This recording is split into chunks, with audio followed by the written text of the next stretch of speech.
Hello दोस्तों, मेरा नाम है अक्षित और आपका स्वागत है एक और मज़ेदार कहानी में। तो जो आज की कहानी है वो है चावल का एक दाना।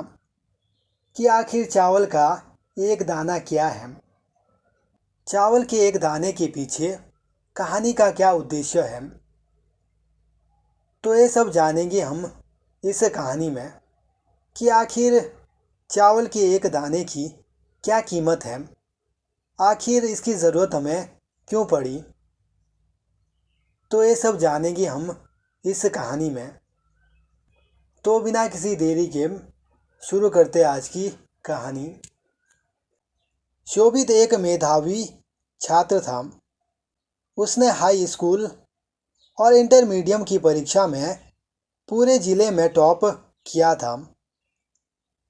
पर इस सफलता के बावजूद उसके माता पिता उससे खुश नहीं थे।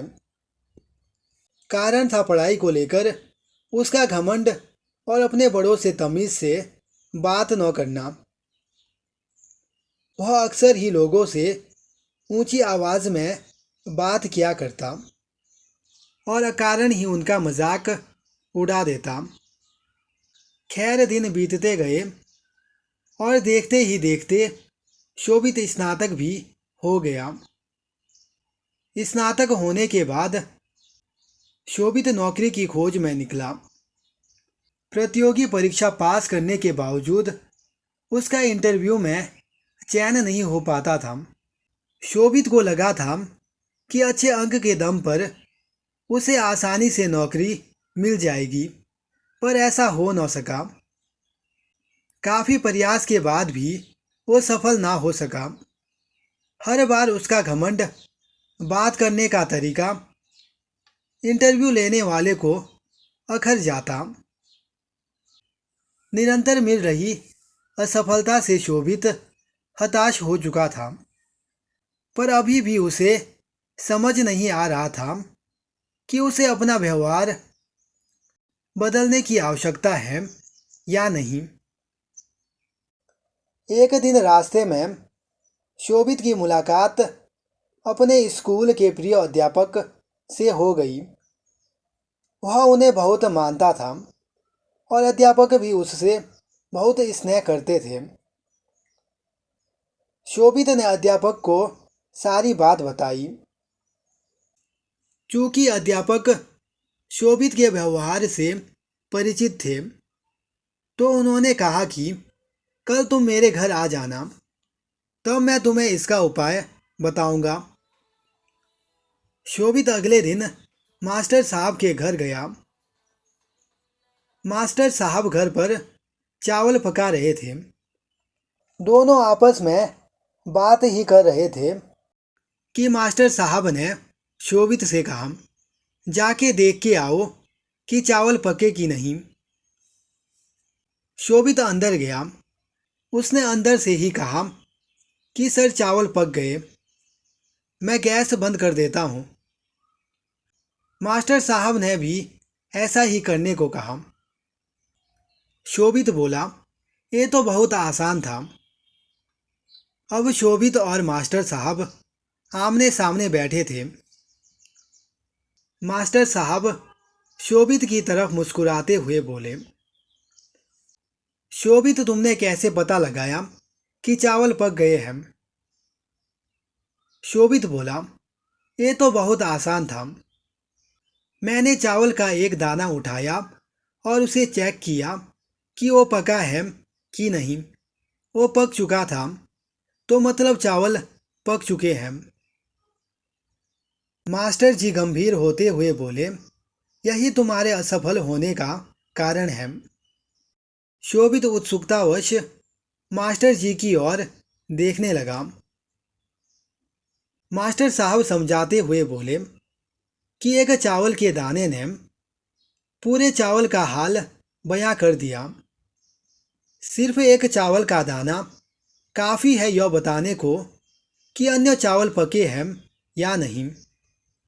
हो सकता है कुछ चावल न पके हो, पर तुम उन्हें नहीं खोज सकते। वो तो सिर्फ खाते समय ही अपना स्वभाव बताएंगे।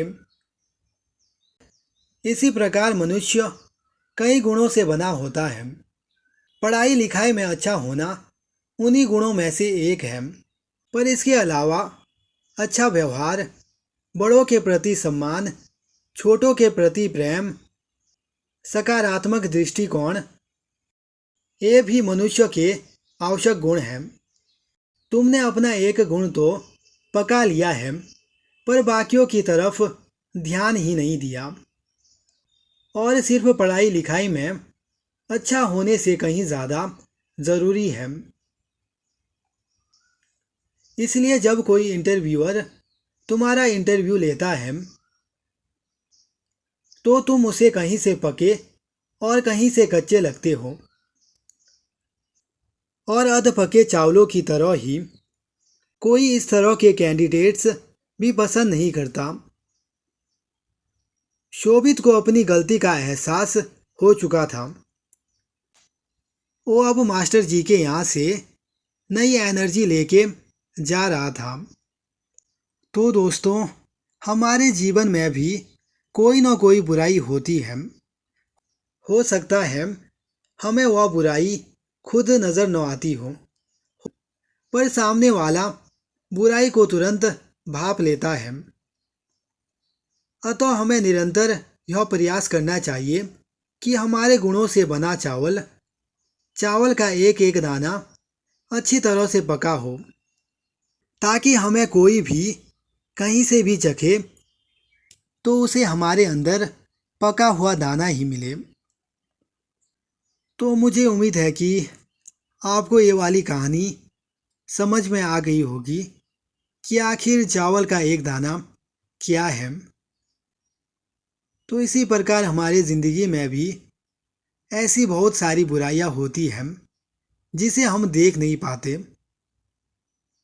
हम अपने आप में तो उस बुराई को जान नहीं पाते, लेकिन सामने वाला उसे तुरंत भांप लेता है। लेकिन सामने वाले को कहीं ना कहीं उस बुराई का पता चल ही जाता है। तो इसलिए अपने आप को पूरा पकाने की कोशिश करें, ना कि एक दाने को पकाने की कोशिश करें। मुझे उम्मीद है कि आपको ये वाली कहानी अवश्य ही पसंद आई होगी, और इस कहानी से आपको अवश्य ही बहुत कुछ सीखने को मिला होगा। जब तक हम किसी बात को अपनी ज़िंदगी में अप्लाई नहीं करते, तब तक उस बात का कोई असर नहीं होता। तब तक सिर्फ वो बात सुनने में अच्छी लगती है, और बाद में जाकर हम सोचते हैं कि इस बात का कोई उपयोग ही नहीं है। लेकिन अगर हम उस बात को तुरंत अपनी ज़िंदगी में अप्लाई कर दें तो शायद हमें वो बात समझ आ जाए। लेकिन अगर हम उस बात को या किसी सीख को अगले दिन के लिए टालेंगे तो वो सीख मिलना थोड़ा मुश्किल हो जाता है। तो इसलिए अपनी ज़िंदगी में मिलने वाली सीख को तुरंत ग्रहण करना चाहिए। और सीख आपको कहीं से भी मिल सकती है। सीख की कोई दिशा नहीं होती, और न ही सीख का कोई मार्ग होता है। सीख आपको खुद ग्रहण करनी होती है। सीख किसी भी दिशा से आपकी ओर आ सकती है, लेकिन उस सीख का असर तभी आप पर होगा जब आप उस सीख को पकड़ सकें। अगर आप उस सीख को ऐसे ही जाने देंगे तो शायद ही उस सीख का कोई असर आपकी ज़िंदगी में होगा। तो इसलिए आपको सीख कहीं से भी मिले तो उसे उठा लेना चाहिए, और अपनी ज़िंदगी में उस सीख को लाने की कोशिश करनी चाहिए। तो यही थी आज की कहानी। मुझे उम्मीद है कि आपको ये कहानी मज़ेदार लगी होगी, और मैं मिलता हूँ आपसे एक और मज़ेदार कहानी के साथ। तब तक के लिए धन्यवाद।